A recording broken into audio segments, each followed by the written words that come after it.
മഹോത്സവം കൊടിയേറിയിട്ടുണ്ട്. അത് തൃശ്ശൂരിലാണ്. തൃശ്ശൂരിലെ നടുവിലാവിൽ വെച്ച് മേയർ എം കെ വർഗീസാണ് കൊടിയേറ്റം നിർവഹിച്ചത്. ഭിന്നശേഷി കലാകാരന്മാരുടെ ചെണ്ടമേളത്തോടെയായിരുന്നു പുലിക്കളി മഹോത്സവത്തിന്റെ കൊടിയേറ്റം.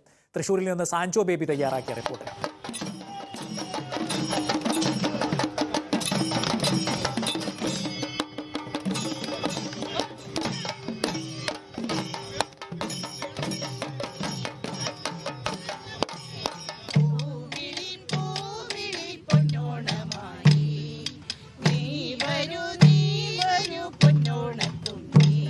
ഓണമായാൽ പൂരനഗരിയും വേറെ വൈബാണ്. വൈബ് രാവിലെ നമ്മൾ കണ്ടു. അത്തപ്പൂക്കളം, വലിയ അത്തപ്പൂക്കളം തയ്യാറായി കഴിഞ്ഞു. ഇന്ന് പുലികളിയുടെ കൊടിയേറ്റ് ഇവിടെ നടന്നിരിക്കുകയാണ്. ഏതായാലും ഓണത്തിനായുള്ള കാത്തിരിപ്പ് ഏതായാലും തുടങ്ങിക്കഴിഞ്ഞിരിക്കുന്നു. ഓണത്തിന് വരവേൽക്കാനായി തൃശ്ശൂർ നഗരം ഒരുങ്ങിക്കഴിഞ്ഞു എന്ന് തന്നെ പറയാം. വലിയ രീതിയിലുള്ള ആഘോഷമാണ് ഇപ്പോൾ നടന്നുകൊണ്ടിരിക്കുന്നത്. മേയർ എം കെ വർഗീസ് പറയുകയാണ്, ഇനി സെപ്റ്റംബർ 8-നായുള്ള കാത്തിരിപ്പാണ്. പുലികളിക്കുള്ള എല്ലാം തയ്യാറെടുപ്പ് കഴിഞ്ഞു.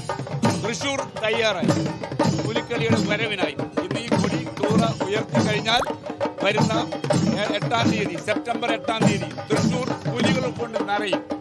ഈ ലോകത്ത് എവിടെയും ഇല്ലാത്ത തരത്തിൽ, നാളിതുവരെ കാണാത്ത തരത്തിൽ തൃശ്ശൂർ പട്ടണം മാറും. അതിനുള്ള എല്ലാ സജ്ജീകരണങ്ങളും തൃശ്ശൂർ കോർപ്പറേഷൻ ചെയ്തു കഴിഞ്ഞു.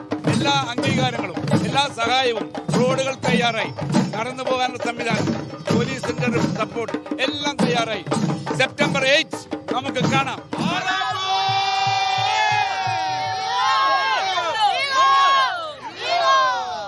ആവേശം തുടങ്ങിക്കഴിഞ്ഞിരിക്കുന്നു. ഇനി പുലികളിക്കായുള്ള കട്ട വെയിറ്റിംഗിലാണ് തൃശ്ശൂരും തൃശ്ശൂർ നഗരവും.